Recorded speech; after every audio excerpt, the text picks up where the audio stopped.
at the beginning of the pandemic, Bev, there were 20 countries approximately receiving support from the IMF to stay afloat, to be able to meet their balance of payments needs so they could import stuff like fuel and food. Now that's up to 90 countries. And it's risen so much because of the enormous cost that governments around the world have had to pay to meet the cost of COVID.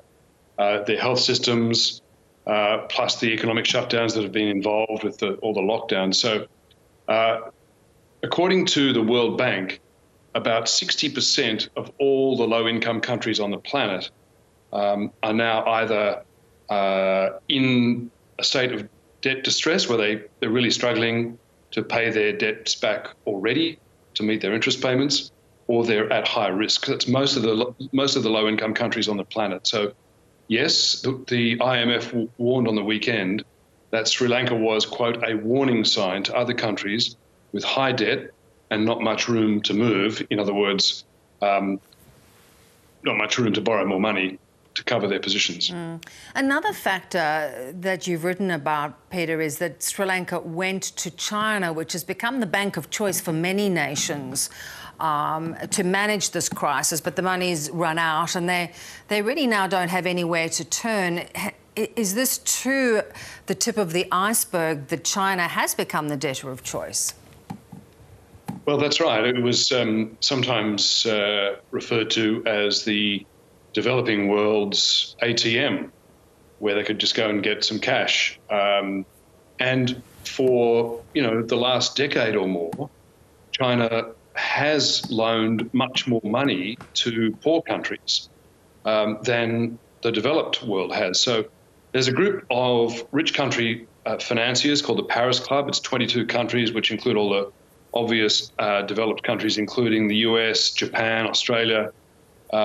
China has been lending to the developing countries more than those 22 other countries in the Paris Club combined in recent years. So it was it was like the ATM for the developing world, but that went into reverse 2 years ago. The World Bank has produced, a World Bank economist with a couple of other economics professors has produced a detailed paper that looks at how that flow of money from China to support poor countries' governments stopped 2 years ago, and now it's gone into reverse, where China is, in the words of the World Bank, a global debt collector, where it's now taking in more money in debt repayments from poor countries than it's giving out.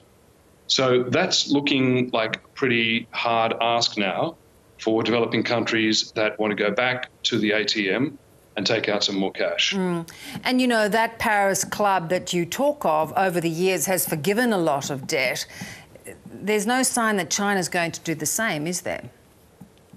Well, overwhelmingly, China has often renegotiated the debts owed to it by poor countries, debtor countries, but it's almost always insisted that the initial amount owing, the face value of the loan, however many billions it might be, has to be kept intact, and that must remain the outstanding capital value of the loan. What they have negotiated on, they've been prepared to extend the term of the loan and other details like that, but they've insisted on not forgiving any of the debt. And the Paris Club, as you say, Bev, has operated on the basis that the debtor country is going to go through some pain.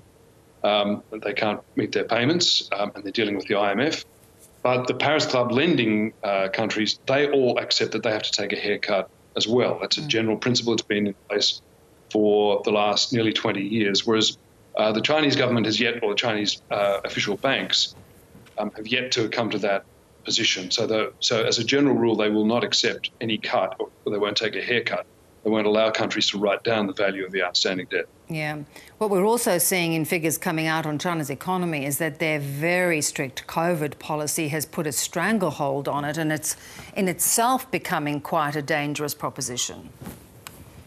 This sort of rolling COVID zero, or they call it dynamic COVID zero policy that Xi Jinping has implemented, has kept China in a partial lockdown continuously now for more than 2 years. So the investment bank Nomura yesterday reported that there were 41 cities in China currently in some kind of lockdown. That includes more than 250 million Chinese people and covering about 18% of the country's economic output. So that's all just in COVID lockdown. So it's no surprise that in the latest economic growth statistics for the last quarter, China's economy was effectively stalled, stagnating. There's no growth anymore. So that means that there's extra pressure on everything. Has this prompted this slight softening in its trade stance with Australia just in recent weeks? Well, you know, China's got quite a few mounting problems now, including the fact that such a huge number of its cities and people are being kept in lockdown. They can't be enjoying that. The fact that the economy has now stalled, there is no growth. The fact that their real estate sector, the property developing companies, are in a crisis. 28 of the top 100 property development companies in China in the last year have either stopped repaying their debts or asked for more time to repay their debts. Property prices are falling. Chinese unit holders, apartment owners who prepaid for their units, about 40% of them haven't actually taken delivery of their units. And they're furious and they're threatening to go on a mortgage strike. So, you know, this is a social and banking problem potentially in the making. So with all of that going on and President Xi Jinping appealing to the People's Congress in November this year for another 5-year term, there's a lot of pressure and the government doesn't need any more problems. And we know that last winter, Chinese winter, the Chinese power sector had shutdowns and blackouts for a lack of coal. We know that there have been some pinch points in some of the critical food supplies in China. There aren't many countries that China can go to for extra new supplies of coal and food. Hence, yes, I think you're absolutely right, Bev. China is the one feeling pressure from its trade boycotts on Australia. And that's why we hear talk and speculation about Chinese officials now wanting to relax the ban on importing coal from Australia. And that might also involve relaxing other bans, including some of the food bans that they've imposed on Australia as political punishment, but which are now backfiring on China. One to watch. Good as always, Peter, to see you. Thanks so much. Pleasure.